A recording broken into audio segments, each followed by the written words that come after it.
what is more important? Is it information or knowledge? So just have a think about it. If you're there with a friend, let them know your answer. Put your finger on the screen.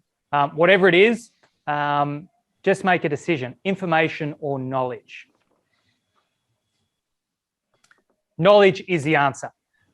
So for those of you that are thinking about junior school, where the teachers used to say to you, you know, little Johnny, it's okay, there is no wrong answer.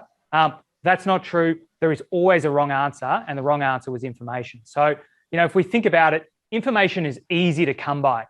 You know, there is a ton of information out there. You can pick up your phone, jump on Google, social media, the paper, TV, whatever it is.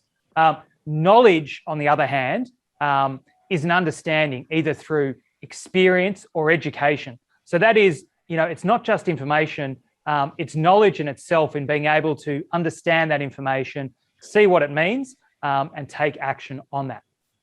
So, you know, that's the big problem that we have today, is that, you know, you want to know what's going on, and it is so easy to fall down a rabbit hole reading a ton of different information, but not actually taking any action on that information, or not knowing what you should be doing. I've suffered from this many times. So, you know, I want to let you know, it was probably about 15 years ago, and I was invited to a real estate property industry conference. I was really, really excited to go. There was a ton of great people going there, a lot of people that I looked up to. And what I was most looking forward to is, in one of the breakout sessions, we're all going to share our latest thoughts on what we should be doing, what's an upcoming trends. And I was really excited to get in there and really try and make a name for myself. So up it came. We're in the breakout. I was excited. It was my turn. I stood up and I told everyone all about this story that I'd read in the local industry magazine that weekend before. And I was looking at everyone's faces. They were engaged. They're all looking at me. I thought this was going amazing. And then I finished. And the leader of that breakout session said to me, and I remember this clearly, he said, "Okay, James, so what does that mean for everyone here? You know, what should they be doing?" And I lost color in my face. I went white. I was embarrassed. I had no idea. And I was made an example of. You know, the leader said, "So we don't want to hear information. We want to hear, what do you think? What do you know that's going on? And tell our people out here what it means for them and what they should be doing." So from that day forward, I made a decision, and I vowed to myself I would never, ever be embarrassed like that again. You know, so what I did is I created a system, and I've called it the actionable knowledge system. It's a 3-part system that I've used to create your own personalized actionable knowledge database. You know, that is things that you should be doing based on your circumstances when you see particular triggers and bits of information. And I would love to share that with you, and I will go through in a bit more detail at the end of today's session if you are interested in finding more out about that. I've used this system to help create more than 11,500 homes for people just like you on the call today. So it's really, really important to be able to understand how to see through that cloud of information out there and create it into knowledge. All right, so today's session was going to be broken up into 2 parts. The first part, the information section, I'll run through what's been going on in the last 7 days, what's been happening around the country, give you a few facts and figures, and then we'll move on to section 2, which is the knowledge part. And that's where me and all the boys on the panel today will be answering all of your questions and trying to break down that information, specifically around those topics that I've just discussed in the start of the session. Of course, you can ask us any questions and create that into knowledge so you know what you should be doing. Try to keep your questions relatively general so they're useful for everyone. If you do have a specific question and we've got time, I will answer it live. If not, we'll hang around at the end of the session and we can run through that with you then. So let's jump into it. What did we see this week around the country? Aside from pretty much 75% of the country being locked down, there was still a lot of action going on. A really interesting concept called rentvesting. It's becoming more and more popular. We'll talk about that. Melbourne real estate. Someone has said these words that for first home buyers, and don't shoot me, I know a lot of you out there will be saying this, that is actually the most affordable time. We'll break down why that is actually the case. Surprisingly, CBA lockdowns, they don't believe it's going to slow down the price growth for the rest of the year. sellers. We're going to see in a moment when I run through the auction stats that there are a number of sellers pulling out, but the buyer demand is still strong. Why is that happening? And then lastly, refinancing. We've talked a lot about the amount of new loans happening, but there has been a ton of refinancing happening as well around the country. So we'll delve into why and what that means, and if you should be taking action on that as well. Okay, last weekend's auction results. Overall, we're in the low 70% clearance rate, which is still a significantly large or high number of cleared results. What we were seeing was obviously the numbers and the volume were significantly down. You can see Sydney there is sort of just in the, 562 auctions, relatively small when we compare to pre the lockdown. They were doing 1,100 auctions. Melbourne, just under 1,000 auctions that went through, but clearance rate, that's the first time, we haven't been below 60% since October last year, when we were still in lockdown number 2. It'd be interesting to see when we get the final numbers if that dips down, but it's the closest we've been to that number. Now, a lot of you out there might be saying, oh my God, does that mean Melbourne property prices are going to dive? No, it doesn't.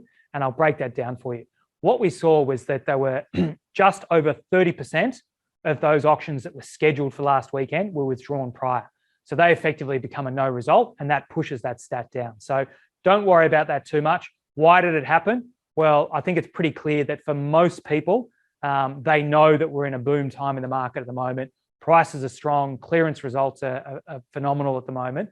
So, if you have got a good property and you can afford to wait, I think most people are getting the advice from their agents and are thinking to themselves that I should wait and do the on-site auction, get that excitement, and they expect to get a better result than by doing it over Zoom, which is not always the case, but I think generally that's pretty sound, rational thinking from people out there, and I think that's the main driver for there.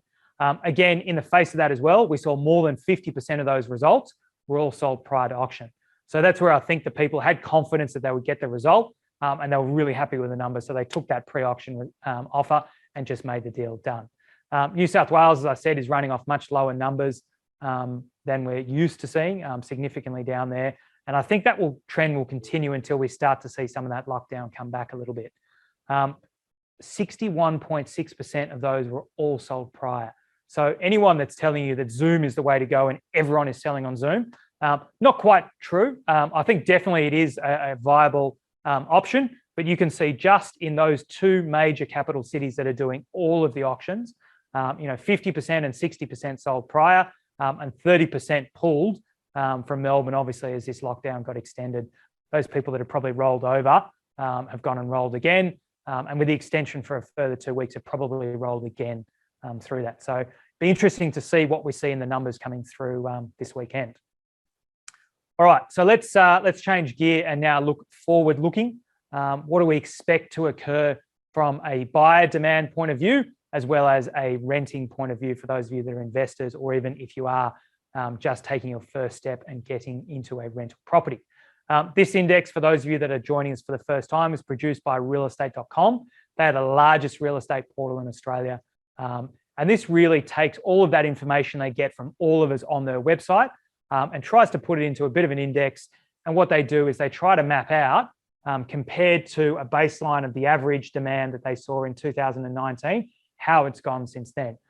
So it's really insightful, particularly as we can see it going down for 2020 when coronavirus first started. The Melbourne one you can see has obviously got very, very choppy, and they put that there.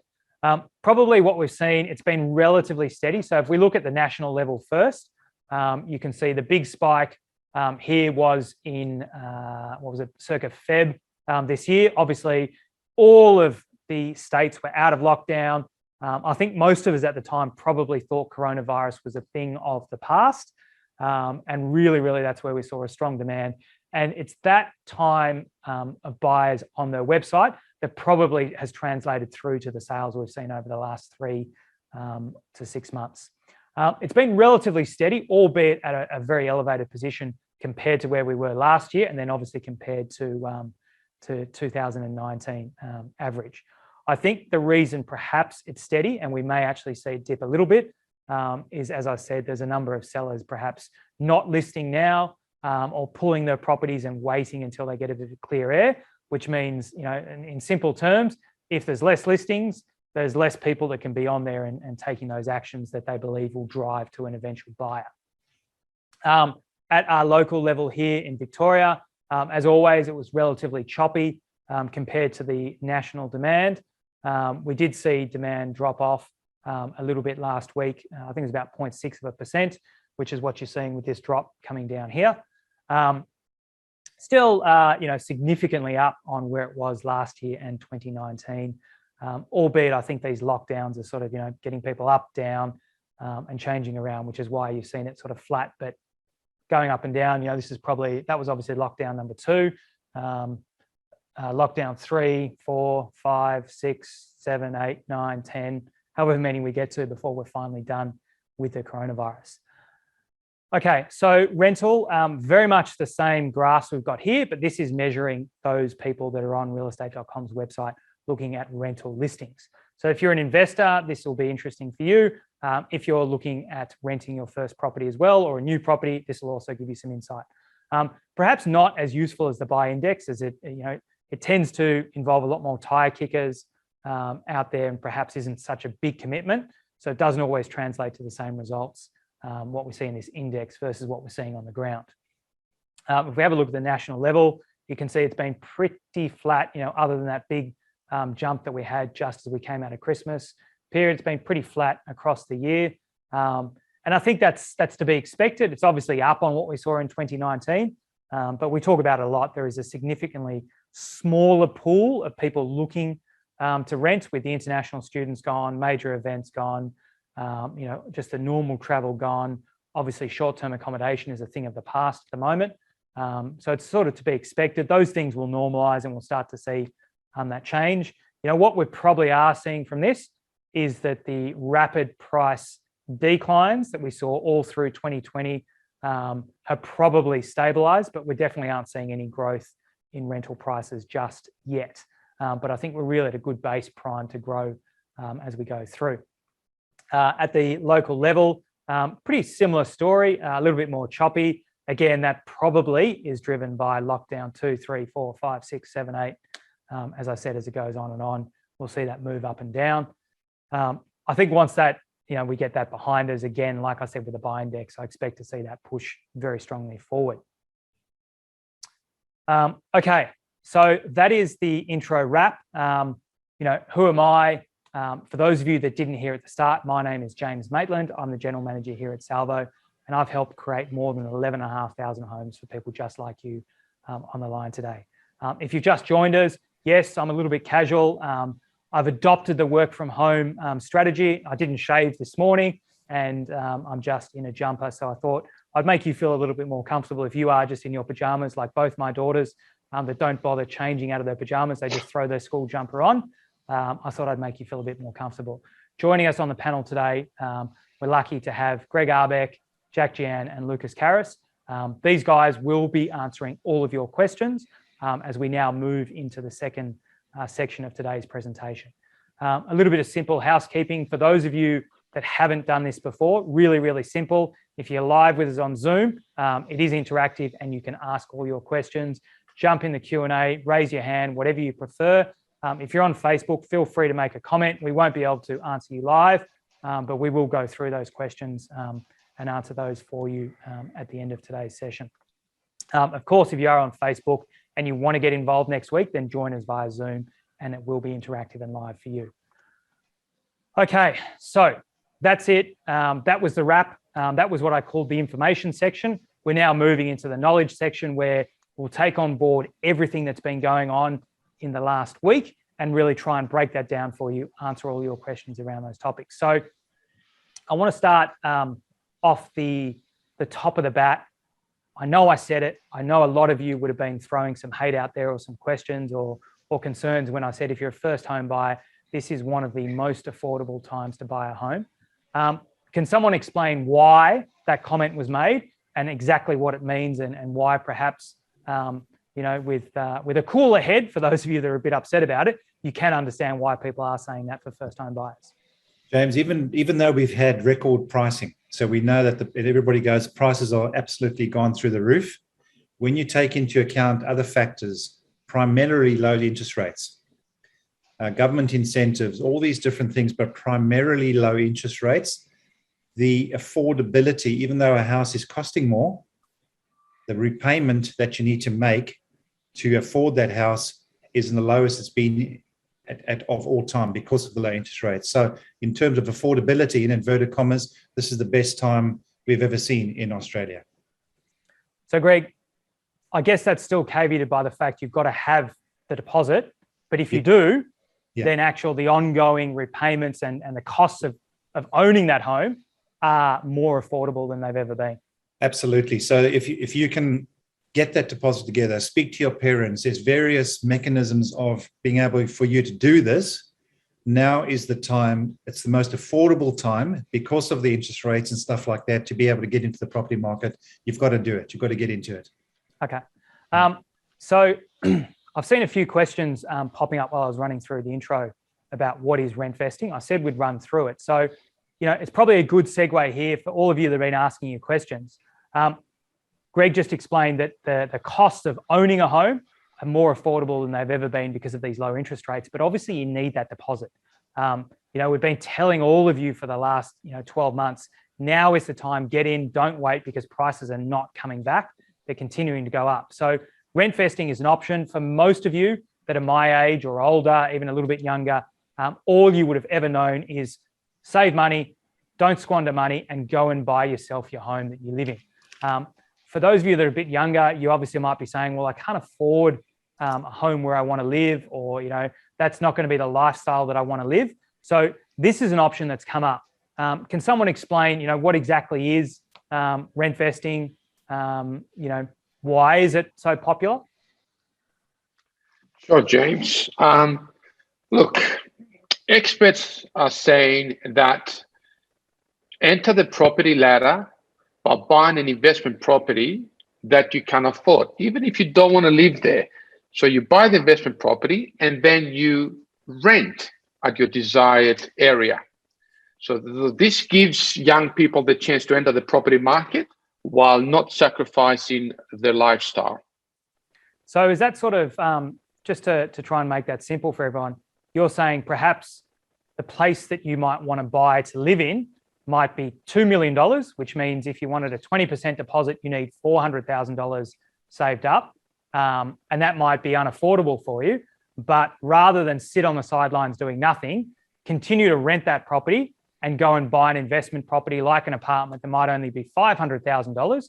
You might say, I would never live here. Doesn't matter, because someone will and someone wants to rent that. And equivalently, you might only need $100,000. So 25% of what it might cost you ordinarily in deposit to buy that home you want to live in. You're 100% right. Yes. Okay, good. So if people are thinking about it, because it does sound like a really good option for people that are struggling to get the amount of deposit for a home, is there some sort of tips or guidance that you can give them as to what they should be doing and looking out for to make sure it is successful for them? Thought you never ask. Yes, look, there's a few things that I'd like to go through with RentVest. So first of all, why RentVest? As prices continue to surge, housing affordability is becoming a very big issue. So rent vesting is a fantastic stepping stone to help people get where they want to be. So rather than waiting for years to buy the property you want by saving a larger deposit, Rent Invest allows those people to buy a property that suits the budget or their existing savings. Now, another thing you've got to look here is that your money is working for you. So your money will be growing at a much faster rate in property rather than sitting in a bank account. We all know the saying, rent money is dead money, but not when you have your money working elsewhere for you. So if you've got an investment property, then you're renting, it's not dead money. It's very, very different. So, one of the things that probably comes first in people's mind once they buy property is, oh my gosh, now I got debt. I got to work out how I'm going to pay the debt. So instead of thinking like that, think that you need to buy a property that has a good return and would cover most of your repayments. And especially now with the lowest interest rates that we've ever had, this is much easier to do than ever before. Now, another thing is you've got to broaden your horizons. So rent investors are not limited to an area when it comes to purchasing. It's not just about bricks and mortar, how many bedrooms the house might have, or the weather in the city you're going to purchase, whether you like it or not. As my accountant always told me, when you buy an investment property, buy with your head, not with your heart. Now, who should rent vest? People are not sure, should I rent vest? So there's a number of different people that should rent vest. People that like to travel, because at the end of the day, the borders will eventually open up. And those people that like to travel, they don't know where they want to live long term. So this is perfect for them. Career-driven buyers, they prefer to rent vest because in case they get a job interstate or even overseas. Also empty nesters. So, they sort of sold the house, they've got a big bundle of cash, and rather than rent, you should rent, use that cash to buy 2 or 3 investment properties and to bolster your income and later on fund your retirement. Now, there's some aspects to consider. Once you rent invest, you become a landlord. So you've always got to consider costs of repairs and maintenance, especially if the property is older. You've got to think that tenants might move out and you might have a period of no rental property, or maybe the property, especially if it's a house, it's rent in a terrible mess. So a good property manager, however, should take care of that for you to make sure that that sort of minimizes. So before I finish, there are some tips that I want to give out to all those rent investors out there or future rent invest. First of all, when searching for a property, keep the tenant in mind. Look for growth areas, amenities, schools, public transports, and all those essentials. Now, the experts say buy in an area that doesn't have too many other investment properties or much competition. I personally disagree with that because I know that the areas that people want to rent, which is in and around the city, are the ones that are always have competition, but they're also always popular. So I would sort of say, find a property with a point of difference. So whether it's concierge, modern facilities, things like that would attract tenants to want to live there. Another tip is disregard where you live or the opinion of the property. For an example, if you buy an apartment, you say, that's a great investment, it's the right price, but it hasn't got great views. Remember, buy with your head, not with your heart. It's the rental return you get that matters. Another tip is try to break even. So crunch the numbers and see if the rental return would cover all or most of your mortgage repayments. Try to find a low maintenance property. So, that reduces any costs you might have later on. Now, also people that might be living in a property that they own, they might find their transition a little bit hard to become a tenant. So you always got to think about that. And also, lastly, but not least, account for additional costs for maintaining of a home.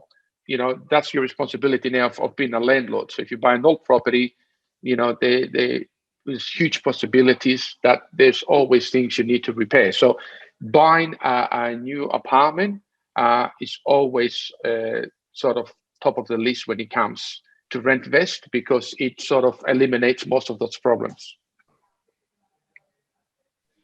All right, everyone's That's still it. awake? Look, I made a joke, but it is a complicated topic. So if you didn't catch all that, I will put the recording up on YouTube and play that back a few times because it is really, really an interesting and different way to get involved in the market. For those of you that have particular beliefs about what the home that you live in must be, we often call that champagne dreams with a beer budget. Doesn't mean you have to miss out on that fantastic thing that owning a home is. And you can do what we call now rent vesting is really, really good option. So, do think about it. And if you've got any questions, feel free to let us know. All right, so just moving on from that for a little bit, the concept of rent vesting, Lucas said, broaden your horizons. Where what are some of the options if people are priced out by affordability from actually buying a home? What are some other options out there that might be more affordable for those people that really, really want to get on the property ladder, but perhaps, they might have those champagne dreams of where they want to live? Well, James, I think just off the back of what Lucas was saying, we're already seeing a movement. So this is a combined thing. Firstly, answering your question, a lot of people, in order to stay in the locations they want, are looking at apartment buildings. So they're going, well, not affordability, but housing prices are way above what they want. So let's get into an apartment. So that's in terms of owner occupiers, but that also rolls over in terms of rent vesting, because as and when more and more people are getting into the apartment market, there will be upward pressure on apartments, which is good for rent investors. So that's another way to look at it as well. Okay. And I think for those of you that may be anti-apartments, let me just put this to you again, in line and keeping with what Lucas said. Think with your head, not your heart. I can't tell you how many people I've seen come in to inspect an apartment. They have a look at it. They say, "Oh my God, I would never live here. Oh, look at this bedroom. It's tiny. Oh, it's so cramped. Oh, it's so noisy. There's people, blah, blah, blah." It's 15 hours. You're wrong, because I'll tell you, those apartment towers are full. People are living there. And that's one of those things about broadening your horizon. Don't worry about whether it suits you. Think about who it's for and make sure it's the right property there. As well as, Lucas touched on before about, repairs and maintenance, becoming a landlord. That is one of the beauties of an apartment. You don't have that freestanding lot. You don't have the garbage bins that have got to be put out. You don't have the lawn that needs to be mowed. You don't have the gutters that need to be cleaned. They are what we call the low maintenance, pieces of property, those homes that are generally much, much less time intensive and money intensive in terms of repairs and maintenance and ongoing. So I think if you haven't thought about it, they are a really, really good option. James, if I can also just add to that thing, there's a few other factors that will even make apartments even more attractable. We're looking at the combination. We do know at some stage we're going to get the return of international purchases and people of those sort of nature. And then, of course, the falling of the apartment approvals. There's been less and less and less. So when all those combinations, we're potentially going to see a shortage. Once you have a shortage, but you've got an increase in demand, prices go up. So I think that getting into apartment now is a really good option. Okay. I just saw, I've been seeing, as you've been talking, quite a few people saying, yeah, apartments are crap. And thank you, Benny, for your comment just then. But they are a good investment. And people, those of you that are concerned about the lockdown, CBA put out the most recent updated forecast. And you'd be surprised that despite the lockdowns, they are the largest home lender in the country. So they know what's going on, and they're typically conservative. They've put out their latest forecast and they're still seeing growth to the end of the year. Has anyone got a snapshot of exactly what they said? Yes, James. Actually, the CBA, like you said, is the most conservative bank in Australia. But the head of the retail from the CBA is clearly a point. Even we have the extended lockdown in most of the major cities in our country, the house market are unlikely to slow down. Like the current red hot house market are unlikely to be slowed down by heating of those lockdown. And even he also expected the house price is to raise additional 4% in the upcoming spring selling season. Okay, good. So what about, why are they saying that? Like, what are some of the drivers as to why they're still, for most people on the call, they'd be saying, lockdowns, people concerned about security of jobs and so forth. Why is CBA, with all the data at their fingertips, still predicting a further 4% growth and then growth into 2022 as well?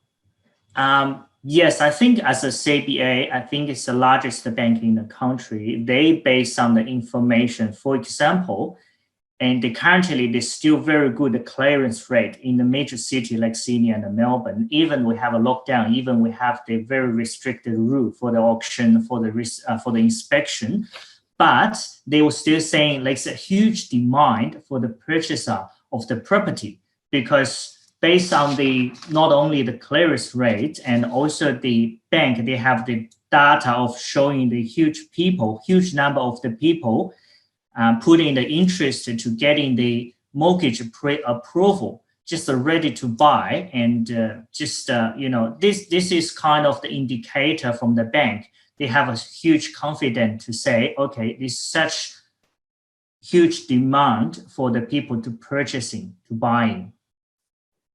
Okay, and I assume, of course, as Greg started us off at the top of today's session, that these record low interest rates are a big driver as to why they still can see that continuing demand pushing prices up. Yes, James. Like the CBA, they also said, because currently the people, they very interested for the fixed term interest rate, the product, because we have the historic low interest for the 2 years, 3 years, even 4 years fixed rate. The CBA released the number of the half of the home lending is being done on the fixed rate, which is compared with 1 year ago, is not even 10%.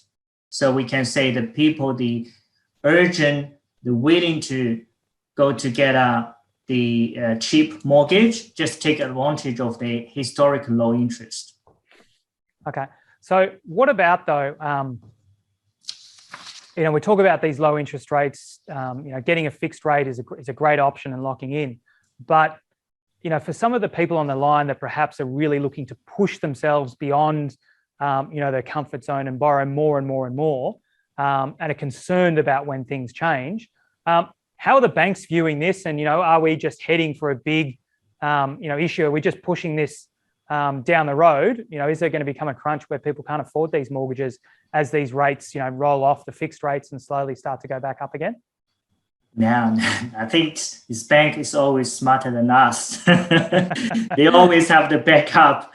I mean, we all know, probably not everybody knows, but we all familiar with this, and because we got our finance department, so we always chat about this. So all the bank, they having sort of the criteria, like the standard to getting people. Even we're saying the people they want to have the lower interest rate now is about 2%, but the bank, they were setting like assessment, which we call the flowing rate. So they assess to you with the flowing rate. Even this flowing rate is much more higher than the actual rate you're having.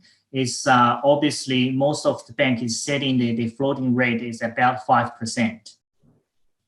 Okay, so what you're saying is when they're doing their assessment on our loan applications, they're not running it at the 1.98% fixed rate. They're actually running their assessment based on us paying a theoretical floor rate that you're saying is 5 point something. So they're already factoring in that at some point rates may go up, and can we actually still afford that when those rates change? Exactly. So this bank, they're already thinking about 2, 3, 5, 10 years after, just to make sure that all the people that are applying the lower interest rate, they have ability to make the payments even in the future the risk goes up. Okay.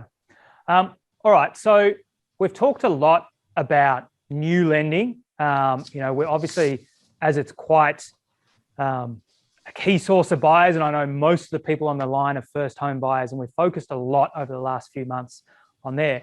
But what about those people that own their own home? What are they up to? We've seen that there has been a lot of new loans going out there, record low rates, but there has also been a ton of people refinancing. So by that, I mean, those people that own their own home and are actually going out there and getting a new home loan. They might be doing that for various reasons, either to get a better deal. They might be looking to get more equity out. Perhaps they want to go and buy an investment property, a new car, a holiday house, renovate their current home, whatever it is. What sort of volume are we seeing out there in terms of people doing that? And can you give us an idea, particularly when it comes down to interest rate sensitivity, what are some of those options, and what are people actually moving to, and what sort of savings are they getting? You're right, James. Let's talking about the refinance. So it's a huge number of the refinance coming out of the market, and the owner-occupied refinance has more than doubled from the 2 years ago currently, and the investor refinance is up nearly 70%, pushed the total value of the refinance during the June to more than 16 billion. So that's $16 billion of loans that were taken, effectively refinanced from one bank to another bank or within that one bank. So they're not new loans, but that is a ton of activity going on in just 1 month. Yes, just 1 month. And the bank said is most of the people they are seeking the refinance is because they want to take advantage of the historic low interest, just to reduce the current loan repayments. And also the other person they looking the refinance, maybe they want to free up some cash, maybe doing some renovation of the existing property, or maybe, like you said, buy a new car or for another purpose. Because this is the timing, yeah. Okay. So, Jack, just to put you on the spot, let's say a loan of $1 million. I'll make the maths a bit easier for you. Can you just paint the picture, if people are refinancing to get a better interest rate, what is sort of that difference between them taking out, a fixed rate versus a variable rate, assuming they were getting the best rate of the day on both of those products? Yes, so currently, like I said before, the fixed rate is a very great option for lots of the people. They all taking the low interest rate. For example, if we say the 1 million principal and the interest borrow on the average rate of before about 3.07%, now they refinance to the lowest 2 years fixed rate interest at 1.79%. It could potentially save up $25,057 in 2 years. Okay, so that's a big saving in its own right. Now, sure, if you not have $1 million loan, you only had a $500,000 loan, that's $12,000. But I can tell you, for most people, that's a pretty decent new car. Not that I suggest you should do that. A renovation on your home, when we're allowed to finally go on holiday, that's probably 2 decent holidays, overseas holidays. So that is a ton of money that you could be saving there by just shopping around and getting the best rate. And that's why you've seen so many current owners, go out there. I think Jack said $16 billion worth of refinancing just in the month of June. But Jack, what about, obviously it's important to look for the best deal, but you were telling me that, perhaps the best deal today could be the worst deal tomorrow. So what do you recommend people do if they are going out there and looking for the best deal today? How do they make sure they don't erode all of that money they've just saved? Yeah, first of all, you're going to work it out. What is the best home loan for you? Is that a fixed rate, variable rate, or split of them? So if you're looking for the first rate, interest rate, for example, you're looking for 2 years lowest fixed term interest rate, potentially after 2 years, the rates may go up. And what do you need to look after? What you need to do is before your fixed term end, you need to shopping around either to make another fixed term with a low interest rate or go to the different lender. Otherwise, if your rates goes up after 2 years when your fixed term end, it could be all your saved money gonna be gone. All right, so that's sound advice. Just remember that you've got to constantly monitor it. It isn't a set and forget. Banks know that inherently we're lazy, so they offer you a great attractive rate, or they entice you to come across to them. Typically at perhaps something that is not making them a profit, it's only break even, because they know, just like with credit cards, once they've got you, you'll forget about it, and then they'll just crunch, and before you know it, any savings that they gave you up front will disappear. So really, really important that you keep on top of that. All right, I know we've gone way over time, so I'll just close out now, and then, as I said, we will hang around after we finish if you've still got more questions. So look, today was great. And, you know, I think I really wanted to highlight to you, and hopefully most of you understood it, where, you know, the first section, I ran through all of that information, what's been going on. And then we really tried to break it down for you. We took on board all of your questions. Hopefully we answered them and helped give you some guidance there. And that's great. But I'll tell you what 90% of you are going to do, and that is you're going to do nothing. Even if you thought today's session was great, even if you got a lot out of it and you enjoyed it, what you're going to do is you're going to go back to whatever it was you were doing before this. You're not going to make any changes. Now, for some of you, that's okay. But I just want to let you know that if any of you are wanting to move forward, you do want to say, you know, Jack said, it doesn't matter whether you're looking to buy a home or not. You know, if you are wanting to save that kind of money on your existing home loan, you're looking to buy an investment property, you're a first home owner looking to do it, it doesn't matter where you are in that stage of home ownership. You need to make a change if you want to get a different result. So what I implore all of you to do is, at a bare minimum, you know, think about what I explained to you. Think about my concept of the actionable knowledge method. You know, try and understand the framework, try and break it down for you, and at least go out there and do what we've discussed and do it yourself. But what I really, really hope that you do is you do it with us. You know, that is the smart choice. You know, there's a reason why people go out and they get help, is because they want to fast track that journey. Now, you know, my method is great, but it is not going to be for everyone. So if you're on today's call and you're still saying, yes, yes, yes, I want to move forward, then it's probably you. Primarily, we're looking for people that are motivated, prepared to roll up their sleeves and do the hard work. You know, you understand the concept of building that system, building that strategy, and it's constantly working for you. So, you know, as we said with just people refinancing, this isn't just a one set and forget. You know, my framework is going to be something that you're going to use every day, every month, every year throughout the rest of your life. Now, when I say that, I'm not expecting you to have to put in a lot of time and effort, but I'm expecting you to be prepared to actually do the work and take those steps. We will guide you, we'll provide you that process, and wherever we can do most of it for you, but you need to be prepared to actually take that action yourself. And that first step is to meet up with us. So it's the most direct, most active way that I believe we can actually get you a result for the smallest amount of commitment we're asking for you. I'm only asking for 15 to 20 minutes of your time. You know, we'll meet up right now. They've all got to be virtual. It's as simple as a phone call. Could be a FaceTime if you want to look at us. We love being able to see you and you know, meeting virtually. It can be on Zoom like today, whatever it is. And once we're allowed back out, obviously we'd love for those of you that are local to meet up with you face-to-face and buy you a coffee.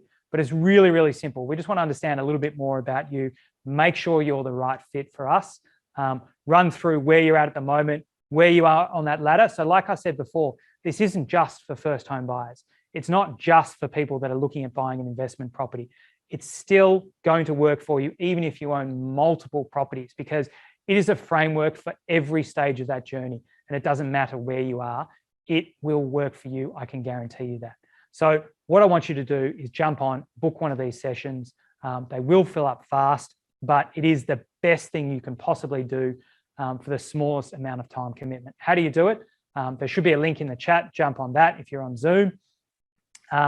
You can also see it on your web browser where you would have been redirected when you joined Zoom. That page should be open. For those of you that are joining us from Facebook, there should be on our homepage or on Instagram or any of the socials, there should be a link there that you can jump onto. And for those of you that don't have your diaries with you or you want to think about it, don't think about it. But if you do, I will send you a follow-up email after this with that link that you can join us. So I really, really implore you, that is the best next logical step to understanding more about my actionable knowledge method. And, you know, it doesn't matter where you are on that journey. I guarantee you this will help you. Even if you decide it's not for you, I guarantee you'll get some value out of that. So what I want to just say before we go is it's important to actually take action. I've said that before. Now, those of you that have been joining us every week will know that probably about 6 weeks ago, I think it was, last school holidays in July, I had a 4-day break in Hamilton Island. Now, it was a great trip. It's a distant memory because I think we've had multiple lockdowns since I got back. But it was on the second day, and my eldest daughter, Isabella, we've been talking about walking to the top of the big mountain on the island. For those of you that have been there will know it. And she said, Dad, I'd love to tomorrow morning to go and see the sunrise from the top of that mountain. I said, that sounds like a great idea. Let's do it. Later that night, I jumped on the internet, had a quick look to see when does the sun rise. Now, most of you will know that on holidays, one of the joys is being able to sleep in, not having an alarm, not necessarily having a set regiment that you need to follow. To my surprise, the sunrise was at 4:47 the next day. I'd estimated it would take us about 45 minutes to run up to the top of the hill, which meant we'd need to wake up at about 4 a.m. I was just about to say to Isabella, I don't want to get up that early, when I thought, no, she's excited, I will do it. So I set my alarm. Now, what happened that morning, my alarm went off. Everyone on the call will know what you do. Apple on their iPhone, make that big button snooze. I hit the snooze button and I rolled over. Easy to do, and I was happy. A couple of minutes later, I suddenly woke up again. I thought, you know what? She's so excited about it. No, I jumped up, I woke her up, we ran to the top of the hill. It was great exercise. We really, really had a fantastic time. And it's one of those memories that I'll remember for the rest of my life. But how easy was it for me to hit the snooze button? Not only because the technology made it, but that is what most of us do. So that is why I've said 90% of you will do nothing. But I implore the 10% of you that are thinking about it, and even some of you in the 90%, just remember that it is the easiest thing to do to hit the snooze button and not do anything. But it's those people that take action, that listen to that alarm, jump out of bed, that they make those great memories, they take those actions, they actually achieve those goals in their life. So be like me with my daughter running up to the top of the hill and enjoying and making that memory. Do the same for yourself. Take action, join us, book on one of those sections, because I guarantee you that you'll get value out of it no matter what. All right, that is it for today's session. We've gone way over time, as always in lockdown we do. I appreciate all of you hanging on to the end of the session. We are here every single week. Whether we're in lockdown or not, we will be here 2:30 every single Wednesday. So I look forward to seeing you guys again next week or next month, whenever it is that you can join us. Love to have you again. It is always fresh. It is always new.